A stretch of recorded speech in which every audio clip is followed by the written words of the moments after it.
Ar nepavargot? Ne, taip, darbiečiai visada darbingai nusiteikia.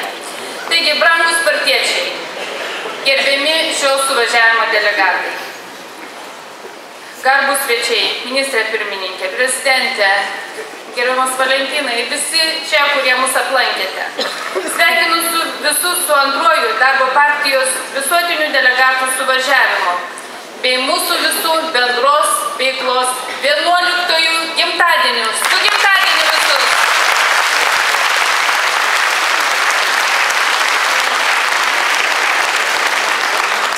Dar kartą noriu pabrėžti, kad skaičiuojant nuo 2003 metų, tai yra jubiliejinis 20-asis suvažiavimas. Su tuo taip pat sveikinu.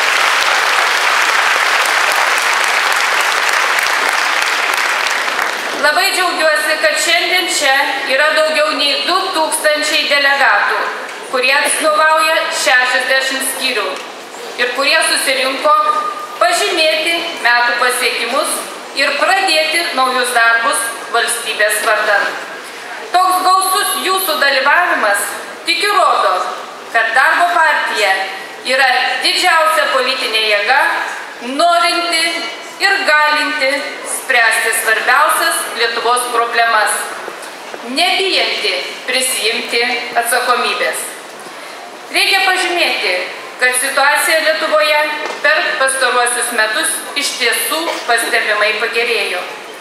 Padidintas minimalaus darbo užmokestis sparčiausiai nuo ekonomikos atsigavimo pradžios pradėjo kilti darbo užmokestis kitose sektoriuose. Pastebimas socialinės atskirties mažėjimas ir to įrodymas konkretūs bei būtini sprendimai socialinės apsaugos srityje. Artėjantis euro įvedimas bei prieš 2 savaitės į Lietuvą atplaukęs laivas, suskistintų gamtinių dujų terminalas skambiu pavadinimu nepriklausomybė, mūsų šalį išrikiuoja greta pažangiausių valstybių. Todėl turime pasidžiaugti šiais pasiekimais. Beveik lygiai prieš metus, kada visi kartu Šiauliuose šventėme darbo partijos jubiliejinį suvažiavimą, išsikėlėme aukštus ateities tikslus. Šiandien darbai kalba patys už save. Esame ta komanda, kuri sėkmingiausiai įgyvendina savo įsipareigojimus Lietuvos rinkėjams. Visus metus nuosekliai stengiamės dirbti mūsų Lietuvos piliečių labui. Lietuvos žmonių gerovė ir socialinės atskirties mažinimas yra mūsų prioritetas. Todėl dėl darbo partijos nuoseklumo ir atkaklumo, ką jau minėjo profsąjungos, pradėtas minimalaus mėnesinio atlyginimo didinimo procesas. Šis tikslas išlieka darbo partijos prioritetu. Todėl priimant 2015 metų valstybės biudžetą, sieksime didinimą numatyti ir nuo kitų metų Liepos 1 dienos. Ir kiek žinau, jau randamas sutarimas su koalicijos partneriais. Šiuo metu aktyviai vyksta diskusijos ir, kaip mane vakar informavo frakcijos vadovas Vytautas Gapšys, jau rastas sutarimas su koalicijos partneriais, kad nuo 2015 metų bus padidintas mažiausius atlyginimus gaunančių biudžetinių darbuotojų darbo užmokestis. Tai palies meno, kultūros, švietimo, socialinių, sveikatos sričių darbuotojus.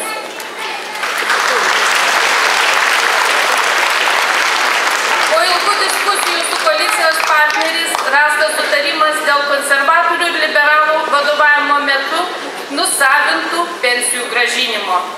Darbo partijos vadovaujamai socialinės apsaugos ir darbo ministerijai paruošus ir Seime priėmus įstatymą, jau nuo 2014 metų lapkričio, tai yra nuo šio mėnesio, pradėtos grąžinti nusavintos pensijos. 2015 metų biudžete tam numatyta 180 milijonų litų. Paplokit, jeigu tikrai.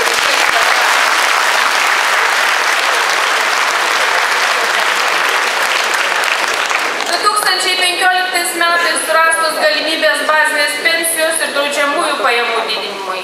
Kitą savaitę Seime priėmus pakeitimus, kurių beje iniciatorius buvo mūsų Seimo narys Petras Čimbaras, nuo kitų metų pradžios įsigalios pakeitimas, dėl kurios sutarė visi koalicijos partneriai iš karto vienbalsiai, kuriame numatyta ligos pašalpą padidinti nuo konservatorių vadovavimo laikų sumažintų 40% iki 80%.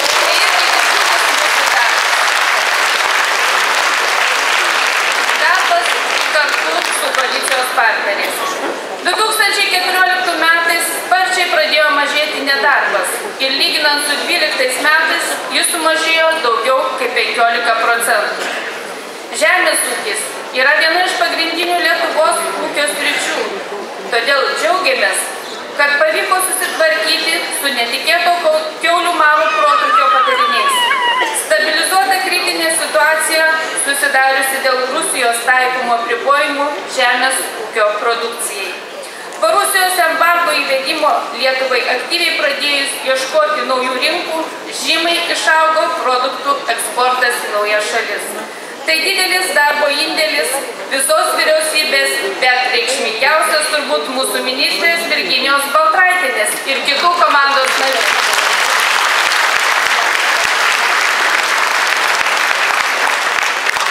Kitose reikšmingose valstybės srityse mūsų komandai sekėsi taip pat labai sėkmingai. Šiuo metu Valentino Bukausko vadovaujamam Seimo valstybės valdymo ir savivaldybių komitetui pavyko pagaliau susitarti. Ir Seimas priėmė daug metų žmonių lauktą tiesioginių merų rinkimų įstatymą. Ir šiemet, kitais metais, merus Lietuvoje rinksime tiesiogiai. Tai buvo vienas iš pagrindinių mūsų vyriausybės politinių pažadų.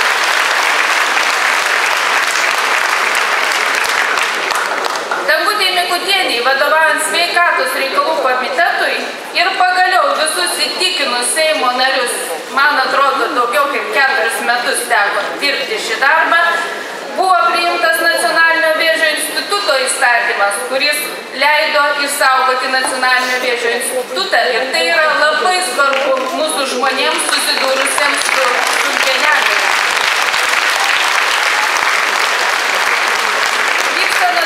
Darbai ir kitais klausimais. Suprasdama švietimo ir kultūros svarbą, darbo partijos švietimo ir mokslo komiteto pirmininkė Audronė Pitrėnienė kartu tampriai bendradarbiaudama su ministrais pateikė reikalingus pasiūlymus šių sričių tobulinimui. Taip pat buvo ieškoma galimybių padidinti darbo užmokestį. Ir nuo 14 metų Liepos, kaip jau žinote, padidėjo kultūros darbuotojų darbo užmokestis. Paduokite Audronė, jinai taip kovojo dėl šio klausimo ir su ministru pirmininku kalbėjo su manim, su kitais koalicijos partneriais. Nuoširdžiai dėkoju ministrams, jų komandoms, darbo partijos frakcijos Seimo nariams, frakcijos vadovui Vytautui Gapšiui asmeniškai, nes nėra saldus frakcijos vadovo darbas. Ir be abejo, koalicijos partneriams, gerbiamas premjerė, gerbiamas prezidentė, už bendrą darbą Lietuvai. Dėl to mes esame kartu, dėl to mes ir dirbame šioje koalicinėje vyriausybėje ir šioje koalicinėje daugumoje. Tikiu, kad kartu darniai dirbsime dar daug metų ateityje. Ne tik ateinančius 2 metus, bet ir dar daug metų ateityje. Ar tikite tuo?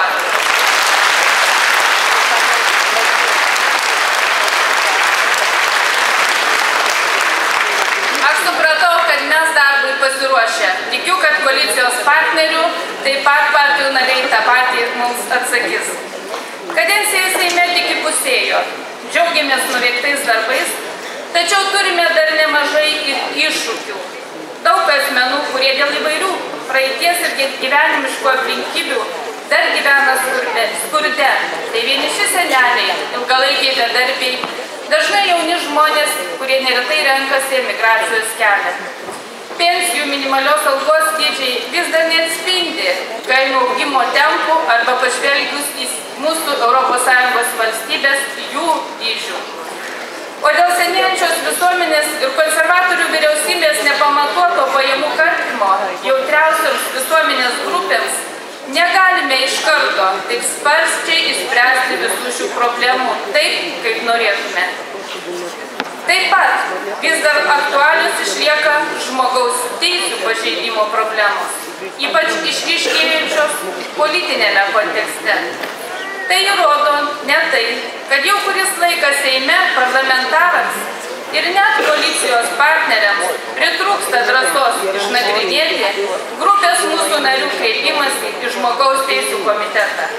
Taip pat viešoje erdvėje išmetami įvairiausio pobūdžio kaltinimai, kurie sudaro prielaidas žmonės nuteisti be teismo. To demokratinėje valstybėje neturi būti. Praėjusią savaitę teismas pripažino, kad kalinių balsų partija nepirko. Tačiau ar kas nors kalbėjo apie neteisėtai panaikintus mūsų 3 mandatus? Lietuvoje vis dar bijoma pasakyti, jog buvo padaryta klaida, prisipažinti suklydus ir nesimama kol kas ryžtingai spręsti politiškai jautrių klausimų. O trypčiojimas vietoje sudaro prielaidas manipuliuoti mūsų visuomenę, kurstant nesantaiką, dažnai net ir tautinį nepakantumą. Tačiau turime vilties ir dėl to, kad patys sąžiningai dirbame tėvynės labui. Ir dėl to, kad auga jauna, veržli, nepriklausomybės laikais gimusi tauta. Noriu kartu su visais pasidžiaugti mūsų jaunimu, kurio vienybės balsas šiais metais nuvilnijo per visą Lietuvą. Kaip ir sakė Benas, jaunimo organizacija Darbas narių rankomis pasiūta rekordinė 1000 metrų trispalvė susilaukė didelio visuomenės palaikymo. Šiandien ši vienybės vėliava keliauja po Lietuvos miestus, lankosi jūsų kraštuose ir puikiausiai garsina mūsų jaunuosius lyderius. Paplokime jiems.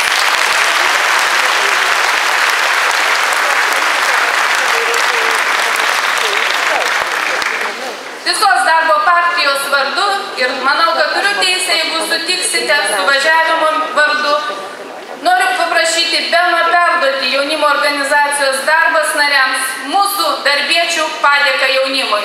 Ačiū Jums.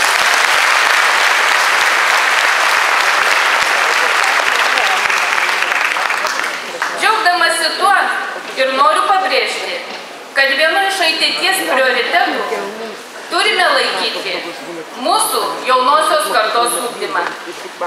Turime ir privalome sukurti jaunųjų lyderių ugdymo strategiją, už kurią būtų atsakingas ne tik jaunimas, bet ir visa darbo partija.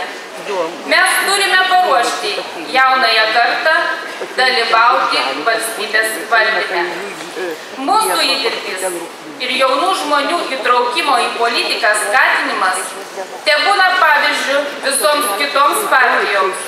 Todėl turime nuolatos žiūrėti į priekį, diegti naujoves ir užtikrinti svarbiausią savo partijos veiklos tęstinumą.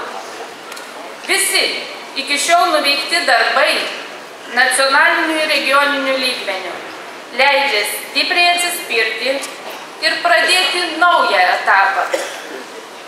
Aktyvų pasiruošimą 2015 metų tiesioginiams merų ir savivaldybių rinkimams. Darbo partija turi puikias startinės pozicijas, kurios privalo tapti sėkmingų raktų į sėkmę. Be įrodymų, kad sistemingai ir kruopščiai dirbant Lietuvos žmonėms, o svarbiausia, kiekvieną dieną galvojant apie paprastą Lietuvos žmogų, mes galime pasiekti rezultatų. Šiandien jums ir visuomeniai bus pristatyti kandidatai į savivaldybių merus, kurie kartu su stipriomis komandomis sieks laimėti ir mažiausiai 4 metus kurti savo miestų ir rajonų gerovę. Mūsų kandidatai yra žmonių merai, kurie didžiausia vertybė laiko bendradarbiavimą su miestų ir rajonų gyventojais. Ir tai yra tiesiogiai išrinkto miesto rajono vadovo pagrindinis principas. Šie rinkimai kitokie negu Europarlamentą. Šie rinkimai tai rinkimai arčiausiai žmonių. Gyventojai rinks tuos atstovus, kuriuos geriausia pažįsta. O svarbiausia, tuos, kuriais tiki ir pasitiki. Aš tikiu, kad mūsų kandidatai iškelti ir šiandien, kurie bus pristatyti, prisimins šitą ir tikiu, kad jie visada vadovausis taisykle. Žmogaus problema yra svarbiausia. Iki savivaldybės tarybų rinkimų likus 113 dienų noriu paraginti visus būti kaip niekad komandiškais, bei kryptingai ir nuosekliai siekiančiais tikslo. Tik tikslo turėjimas, tikėjimas tuo, ką darai, bus pergalės garantas. Brangieji, noriu padėkoti visiems skyriams ir kiekvienam iš jūsų už aktyvią veiklą, bendros ateities vizijos kūrimą, idėjas, kurios tampa reikšmingais darbais Lietuvai. Parvežkite į savo miestų žinią, kad didžiausia politinė jėga šalyje, Darbo partija, yra pasirengus stoti už visų miestų ir rajonų valdžios vairo ir pateisinti gyventojų lūkesčius. Esame stipri, kompetentinga ir pasiruošusi komanda. Kurkime gražesnę Lietuvą. Eikime kartu. Ačiū.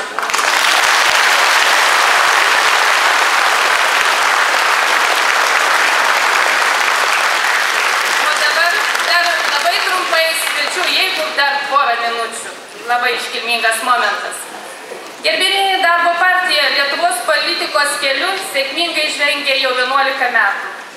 Sutikite su manimi, kad viso to sėkmės paslaptis tai yra vieninga komanda ir ją mylintis, ją tikintis ir visą savo energiją jai atiduodantis mūsų žmonės. Mūsų didelėje šeimoje yra žmogus, kuris subūrė mus ir nuo pat pradžių savo neblėstančią energiją veda į priekį, sutelkia pasitikėjimui ir kai būna sunku, apkabina ir pasako, privalai. Tai žmogus, jūs supratot, apie ką turbūt kalbu, kuris atidavė visą širdį tam, kad Darbo partija gyvuotų jau 11 metų ir žvelgtų į ateitį.